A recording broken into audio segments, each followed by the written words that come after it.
just did a podcast for marketing for the agency, and you know, it's interesting because there's a lot to talk about with this iOS 14 update and what's changing.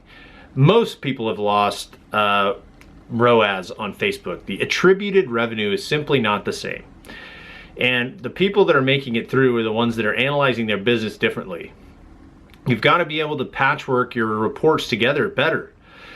You need to use analytics as a North Star, add Facebook revenue back in to get a good determination, because the tracking there is so bad, especially when you look at browser problems. And you need to be able to look at a top level for your entire advertising campaign. If you're a direct-to-consumer brand, look at your Shopify numbers and then try to deduce how much of that revenue is matching in analytics, and try and figure out which platforms are driving revenue. You need to have server-side API hooked up on Facebook and Google. And you need to be using that because browser is going to get worse in October.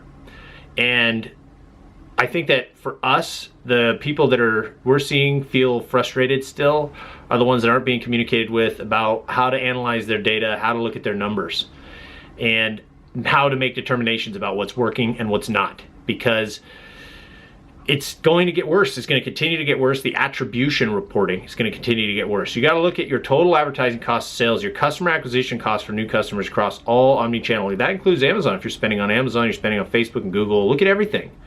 Get a CPA for everything across all channels. And then make a determination as to whether your business is profitable at the highest level possible. Here's our CPA across all channels. And then start to break down in-platform reporting, because if you're reporting a 2x ROAS in Facebook, I guarantee your numbers are better than that, because you're missing 35%. Anybody who's been opted out from pixel tracking has no data pulling into Facebook. Zero data is going to pull from Facebook into Facebook. That's big numbers. We've seen people lose 50-80% of revenue. Now, we've managed to right the ship on a lot of accounts, but we're also talking of every account, but we're also talking about, you know, what is it going to take in terms of analyzing your business to determine whether this is working for you.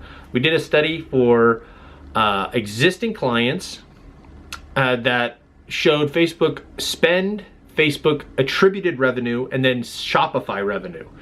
And the correlation is 1-for-1. It's an exact duplicate, as more spend, more revenue for Facebook and for Shopify.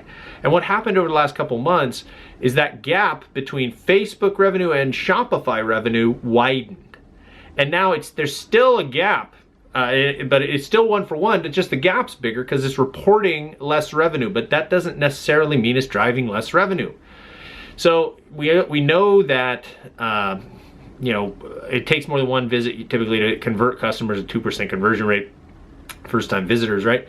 So 5 or 6, you got to work hard to understand what your data is. You need to look at analytics. You need to use UTMs now, because analyze your whole site, your ads across the omnichannel, figure out your best effort towards tracking what is going on.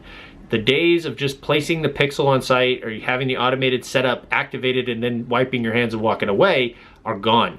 If you as a business owner are not taking active measures to understand analytics better, make sure that you're tracking correctly, and if you're not interested or don't have time or don't want to, or you've got the money to pay somebody, hire someone to fix Google Analytics. Don't mess with these softwares. All the softwares are just trying to sell you the hopes and dreams of perfect tracking, and that does not exist. They can help, but a data layer is a data layer, and you can do that within analytics. So hire somebody to get you a good data layer that can pull into Facebook and Google and Shopify as well. Server-side APIs hooked up, and that's a great start. But you also have to understand what's going on. You can't do nothing. If you do nothing to try and fix your tracking problems, you're literally like, your competition is going to separate itself from you big time. And you're gonna have major concerns and conversations internally about overall profitability because you're not sure what you're doing. You're not sure if you're making money. So, you know, again, try to dig deeper and learn more and be proactive about, you know, fixing your tracking, and spend several $1,000s. Yes, hiring somebody to help you fix your tracking, or at least audit it to confirm that things are set up correctly, and there's nothing else that you can do to track better, because there's 100% certainty you're not going to track perfect. But if you don't take the measures to improve the setup now, again, you won't be able to scale because you won't know what's working and what's not.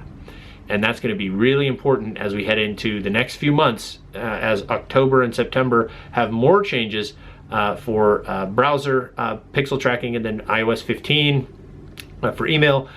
There's major concerns, and it's only going to continue to get worse and worse. This time next year, we're going to have less tracking information due to privacy concerns than we have now. And if you're not proactive, you're going to get behind the times, and it's going to be a major issue for you. So those are my suggestions. Good luck to everybody. And if you're not sure what to do, you can always hit me in the DM, shoot me an email. I'm happy to be here for you. All right, we'll see you guys in the next video.